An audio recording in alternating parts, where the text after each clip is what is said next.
بسم اللہ الرحمن الرحیم۔ زکوٰۃ ادا کرنے سے متعلق مسائل بیان کیے جا رہے ہیں۔ اجرت اور کسی خدمت کی عوض زکوٰۃ سے ادائیگی نہیں کی جا سکتی۔ مثال کے طور پر آپ کا ڈرائیور ہے، خادم ہے، یا جو ہے ماسی ہے، خانسامہ ہے، یا کوئی اور اس طرح ملازم ہے، تو اس کو جو ہے تنخواہ کے طور پر آپ اپنی زکوٰۃ نہیں دے سکتے ہیں۔ جو اس کی تنخواہ ہے، جو اس کی حق خدمت ہے، جو معاوضہ اور اجرت طے ہوا ہے، وہ آپ نے اپنے مال سے دینا ہے، زکوٰۃ کے مال سے نہیں دینا۔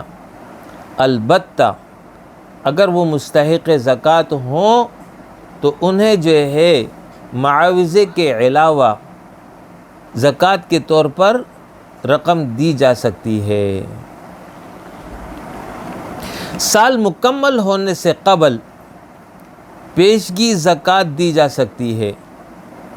مثلا نصاب کا سال جو ہے وہ رمضان میں مکمل ہو رہا ہے اور ابھی جو ہے شعبان چل رہا ہے، تو سال مکمل نہیں ہوا اور شعبان میں یہ زکوٰۃ دینا چاہے تو دے سکتا ہے، یا اس سے پہلے محرم میں یا ربیع الاول میں یا کسی بھی مہینے میں دینا چاہے پیشگی زکوٰۃ تو زکوٰۃ دی جا سکتی ہے۔ اسی طرح ماہانہ قسط وار بھی دینا جائز ہے، یعنی اس کو زکوٰۃ دینی ہے رمضان میں، اور یہ جو ہے ہر مہینے وہ جو ہے اس کی ایک قسط نکالتا ہے۔ مثلا اس کے ذمے 1,20,000 روپے زکوٰۃ لاگو ہوتی ہے، اور یہ ہر مہینے 10,000 روپے زکوٰۃ کی مد سے نکالتا ہے، تو اس طرح 12 قسطیں ہوں گی اور 1,20,000 ہو جائے گا، تو یہ نکالنا جائز ہے۔ شرط یہ ہے دونوں صورتوں میں کہ سال مکمل ہونے سے قبل یکمشت زکوٰۃ دیتا ہے یا قسط وار مہینے کے طور پر زکوٰۃ دیتا ہے۔ ان دونوں صورتوں میں شرط یہ ہے کہ وہ صاحب نصاب ہو، یعنی اس کی ملکیت میں نصاب سے زائد رقم موجود ہو۔ لیکن اگر ابھی صاحب نصاب نہیں ہوا اور اس توقع پر کہ مستقبل میں صاحب نصاب ہو جاؤں گا اور ابھی سے جو ہے وہ زکوٰۃ دینا شروع کر دے تو یہ درست نہیں ہوگا۔ زکوٰۃ میں اگر کوئی جنس دی جا رہی ہے، یعنی رقم کرنسی نہیں ہے بلکہ کوئی چیز دی جا رہی ہے، تو پھر متوسط درجے کی چیز دی جائے، ادنا شے نہ دی جائے۔ مطلب یہ ہے کہ اگر کوئی شخص بکری کے طور پر جو ہے وہ زکوٰۃ نکال رہا ہے، تو بکری جو ہے وہ درمیانی ہو، ادنا بکری نہ ہو، یا کوئی اور چیز ہے، کوئی بھی جنس میں وہ زکوٰۃ نکال رہا ہے، چاول ہے، گندم ہے، باجرہ ہے، کوئی بھی چیز ہے، کپڑا ہے جس کی مالیت ہوتی ہے، تو اس کو زکوٰۃ میں دینا جائز ہے، لیکن اس میں ادنا کوالٹی دینا جائز نہیں ہے، بلکہ جو متوسط درجے کی ہو وہ جو ہے دی جائے گی۔ زکوٰۃ دینے والا چاہے تو اس جنس میں ادا کرے، جیسے میں نے آپ کو بتایا بھی، مثال کے طور پر ایک شخص ہے، اس کے ذمے زکوٰۃ لاگو ہو رہی ہے اس طور پر کہ وہ چاول کا کاروبار کرتا ہے، چاول خریدتا ہے اور چاول فروخت کرتا ہے، تو اب اس چاول پر زکوٰۃ لاگو ہوتی ہے، تو سال کے بعد اب اس کو یہ اختیار ہے کہ جتنی مالیت کا چاول اس پر لاگو ہو گیا ہے وہ چاول ہی زکوٰۃ میں ادا کر دے، یا جو ہے اس کی جو معروف قیمت بنتی ہو، جو بوقت ادا قیمت ہو، وہ جو ہے لاگو ہوگی، وہ اس نے دینا ہوگی۔ مثال کے طور پر یہی چاول ہے۔ اب چاول میں اس کے پاس جتنا چاول تھا اس میں سے 40 کلو اس کے اوپر لاگو ہوگی زکوٰۃ دینا، کہ یہ 40 کلو زکوٰۃ دے گا۔ اب یا تو 40 کلو چاول جو ہے وہی دے دے، یا 40 کلو چاول کی جو قیمت بنتی ہو اس قیمت کو جو ہے وہ ادا کر دے، جو مارکیٹ میں اس وقت اس چاول کی قیمت فروخت ہوگی اس کے حساب سے وہ ادا کر دے۔ یا مثال کے طور پر بکریوں کا نصاب ہے اور اس کے ذمے ایک بکری دینا لازم ہو گئی ہے۔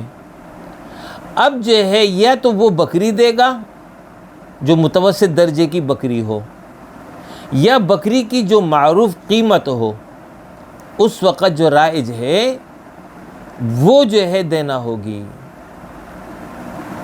مثال کے طور پر رمضان میں اس نے ایک بکری زکوٰۃ کے مد میں سے دینی تھی، لیکن اس نے رمضان میں وہ بکری نہیں دی۔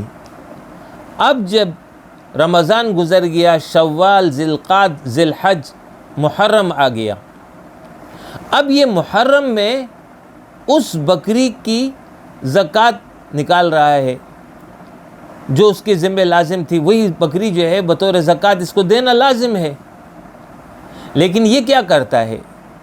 بجائے بکری دینے کے بکری کی قیمت دے رہا ہے۔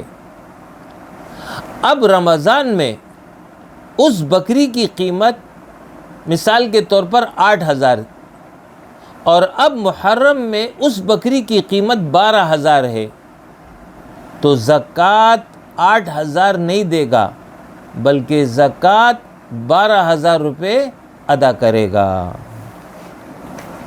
زکوٰۃ سے ایسے افراد کے وظیفے بھی مقرر کیے جا سکتے ہیں جو نادار اور مساکین ہوں یا بیوہ ہوں، یعنی جو بھی ضرورت مند ہیں ان کو جو ہے مہینے کے طور پر زکوٰۃ میں سے رقم دی جائے، ہر مہینے جو ہے ایک رقم مختص ہو جائے اور وہ ان کو دے دی جائے، یہ بھی جائز ہے۔ اور وقتی طور پر یکمشت ان کو جو ہے امداد کے طور پر زکوٰۃ میں سے اگر کچھ دے دیا جائے تو یہ بھی جائز ہے۔ مستحق رشتہ داروں کو زکوٰۃ دینے کا دوہرا اجر ہے، یعنی جو قریب ترین رشتہ دار ہو اور ان میں سے کوئی مستحق زکوٰۃ ہو تو ان کو دینا، اس میں دوہرا ثواب ہے۔ ایک تو زکوٰۃ دینے کا ثواب ہوگا اور دوسرا صلہ رحمی کا۔ یہ خیال رہے کہ رشتہ داروں کو زکوٰۃ کا بتانا ضروری نہیں ہے، بلکہ ان کو کسی تقریب میں یا ہدیہ اور تحفہ کے نام پر کوئی بھی قیمتی چیز، مالیت کی چیز یا نقد رقم دی جا سکتی ہے۔ زکوٰۃ کے سال کا حساب قمری یعنی ہجری کیلنڈر سے لگایا جائے گا۔ مطلب یہ ہے کہ ایک شخص ربیع الاول میں پہلی مرتبہ صاحب نصاب بنا ہے تو اب ہر سال ربیع الاول شمار ہوگا، ربیع الاول میں ہی جو ہے اس پر زکوٰۃ لاگو ہوتی چلی جائے گی۔ عیسوی کیلنڈر یعنی جنوری، فروری، مارچ، اپریل وغیرہ وغیرہ اس کا اعتبار نہیں ہوگا، بلکہ ہجری کیلنڈر کے حساب سے جو ہے اس کا سال شمار ہوگا اور اس کے تکمیل پر جو ہے زکوٰۃ لاگو ہوگی۔ خیال رہے زکوٰۃ کی ادائیگی کے لیے کوئی مہینہ مختص نہیں ہے، جیسے رمضان روزے کے لیے مختص ہے، لیکن زکوٰۃ کے لیے کوئی مہینہ مختص نہیں ہے، بلکہ زکوٰۃ نصاب کے سال مکمل ہونے پر لاگو ہوتی ہے۔ کسی کا سال نصاب جو ہے وہ ربیع الاول ہوگا، کسی کا شعبان ہوگا، کسی کا رمضان ہوگا، کسی کا محرم ہوگا، تو ہر ایک کا اپنا اپنا نصاب کا سال ہے۔ لیکن سہولت کے پیش نظر اور زیادہ اجر کی امید پر لوگ جو ہے رمضان میں زکوٰۃ نکالتے ہیں، ورنہ اعتبار رمضان کا نہیں ہے، اعتبار نصاب کے سال مکمل ہونے کا ہے۔ زکوٰۃ کی تقسیم میں اولیت اس جگہ کو حاصل ہوگی جہاں سے زکوٰۃ جا رہی ہے۔ مثلا لاہور کے لوگ ہیں اور وہ لوگ جو ہے زکوٰۃ نکال رہے ہیں، تو لاہور میں جو پہلے مستحقین ہوں گے ان پر خرچ ہوگی۔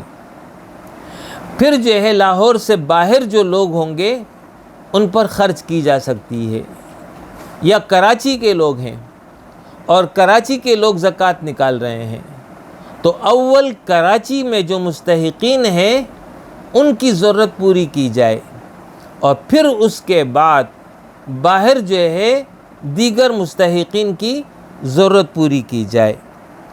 البتہ ضرورت کے تحت دوسرے علاقے کے لوگوں کو بھی دی جا سکتی ہے، بشرطے کہ اس علاقے جہاں سے وہ زکوٰۃ نکالی گئی ہے، زکوٰۃ ادا ہو رہی ہے، وہاں کے جو مستحق لوگ ہیں وہ محروم نہ رہ جائیں، تو اس صورت میں دوسرے علاقے کے لوگوں کو زکوٰۃ دی جا سکتی ہے۔ زکوٰۃ کسی کی طرف سے بھی دی جا سکتی ہے۔ مثلا شوہر بیوی کے زیور کی زکوٰۃ اپنے مال سے ادا کرے تو ادا ہو جائے گی، بشرطے کہ اس سے اجازت لی ہو اور اس کے علم میں آ گیا ہو۔ تو اس طریقے سے دوسری کی طرف سے زکوٰۃ دینا اپنے مال سے یہ جائز ہے۔ اقول قولی ھذا واستغفر اللہ لی ولکم ولسائر المؤمنین وآخر دعوانا ان الحمد للہ رب العالمین۔ اللہ